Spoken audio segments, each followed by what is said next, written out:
wabarakatuh.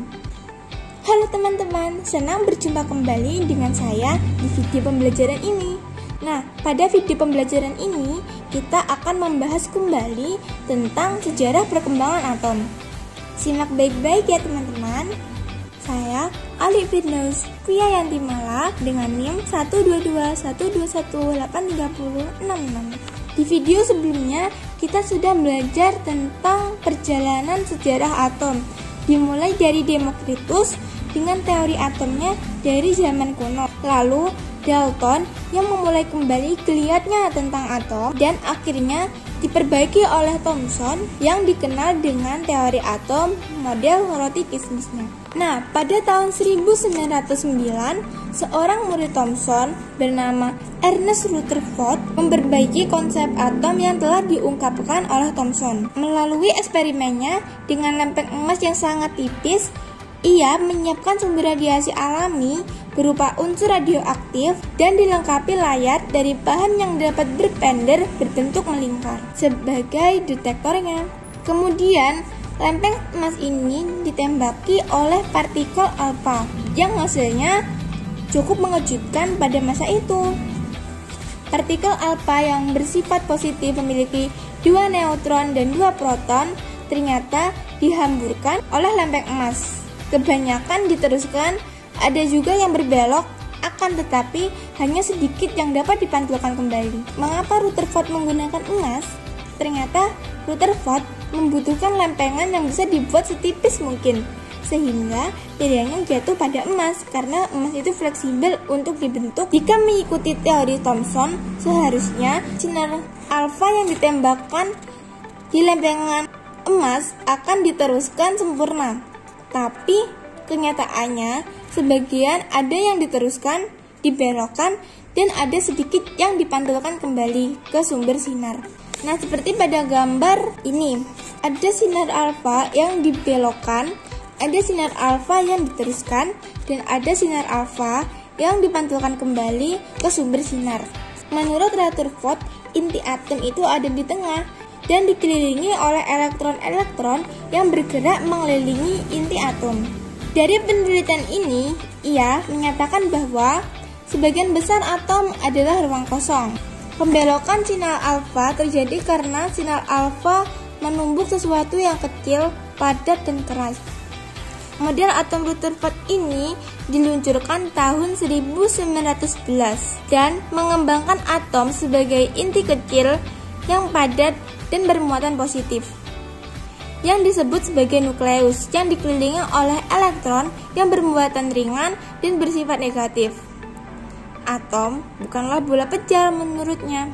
Pada model ini, atom digambarkan seperti tata surya mini, di mana elektron mengorbit nukleus seperti planet yang mengorbit mengelilingi matahari.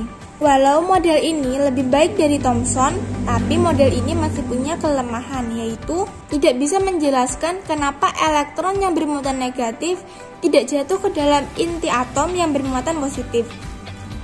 Kelemahan yang kedua, tidak bisa menjelaskan kenapa gelombang elektromagnetik yang dipancarkan hanya berupa spektrum khusus saja, bukan spektrum kontinu.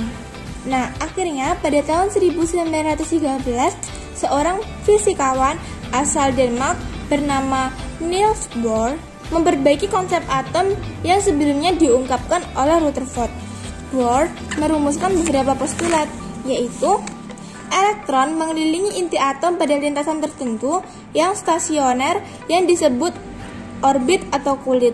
Walau elektron bergerak cepat, tetapi elektron tidak memancarkan atau menyerap energi, sehingga energi elektron konstan. Hal ini berarti elektron yang berputar mengelilingi inti atom mempunyai lintasan tetap, sehingga elektron tidak jatuh ke inti. Postulat selanjutnya, elektron dapat berpindah dari kulit yang satu ke kulit yang lain dengan memancarkan atau menyerap energi. Nah, energi yang dipancarkan atau diserap ketika elektron berpindah-pindah kulit disebut foton. Contohnya begini teman-teman. Seperti sistem tata surya di mana matahari sebagai pusat tata surya dan planet-planet pada orbit masing-masing mengelilingi matahari dan tidak saling bertabrakan. Begitupun atom. Misalnya pada gambar ini, maka ada beberapa lintasan yang menjadi tempat elektron mengelilingi inti atom, seperti lintasan K, L, M, N, dan seterusnya. Oleh Bohr, lintasan ini dinamakan orbit atau kulit. Dan setiap kulit punya tingkat energi tertentu, seperti kulit K yang mempunyai tingkat energi 1, kulit L yang mempunyai tingkat energi 2, kulit M yang mempunyai tingkat energi 3, kulit N yang mempunyai tingkat energi 4, dan seterusnya. Apa sih inti teori atom menurut Niels Bohr?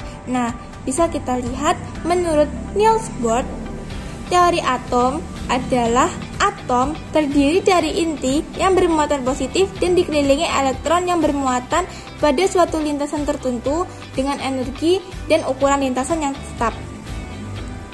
Lalu, elektron dapat berpindah tempat dari suatu lintasan ke lintasan lain dengan menyerap atau memancarkan energi.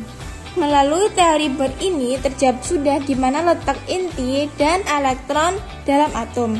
Tapi teori ini masih punya kelemahan, yaitu kelemahannya hanya mampu menjelaskan spektrum atom hidrogen, tetapi tidak mampu menjelaskan spektrum atom yang lebih kompleks dengan jumlah elektron yang lebih banyak. Kelemahan selanjutnya, orbit atau kulit elektron mengelilingi inti atom bukan berbentuk lingkaran, melainkan berbentuk elips. Kelemahan Bohr yang terakhir adalah Bohr menganggap elektron hanya sebagai partikel, bukan sebagai partikel dan gelombang, sehingga kedudukan elektron dalam atom merupakan kebolehjadian. Sehingga pada tahun 1926, seorang peneliti berkebangsaan Austria bernama Erwin Schrödinger menyelesaikan puzzle tentang atom setelah mempertimbangkan hasil dan penelitian sebelumnya oleh James Chadwick yang berhasil menemukan neutron.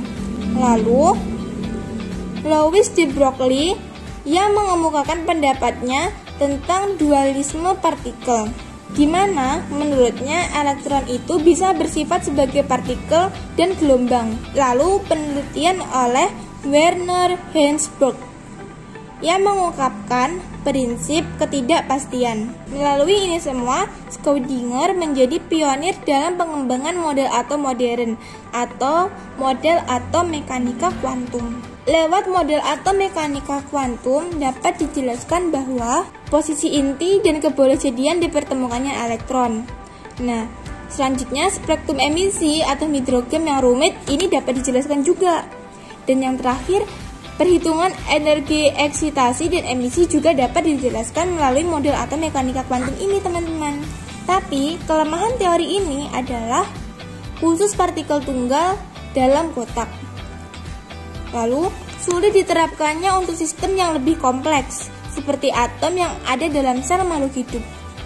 Walau atom Bohr telah disempurnakan oleh model atom mekanika kuantum yang lebih akurat, tapi model atom Bohr tetap berguna menjelaskan konsep atom secara sederhana. Secara sederhana, konsep atom Bohr ini dapat menjadi pengantar menuju model atom mekanika kuantum, di mana model ini terus-menerus berkembang dan digunakan untuk menjawab berbagai persoalan seperti dalam menentukan molekul yang energinya lebih besar untuk suatu ikatan, seperti ikatan ion dan ikatan kovalen. Melalui konsep atom mekanika kuantum ini juga dapat digunakan untuk peralatan modern seperti laser, LED, dan MRI.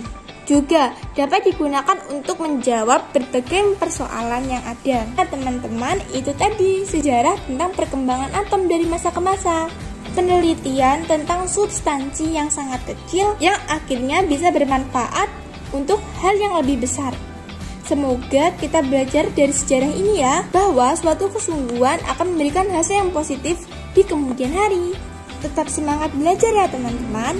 Sekian dari saya. Terima kasih. Wassalamualaikum warahmatullahi wabarakatuh.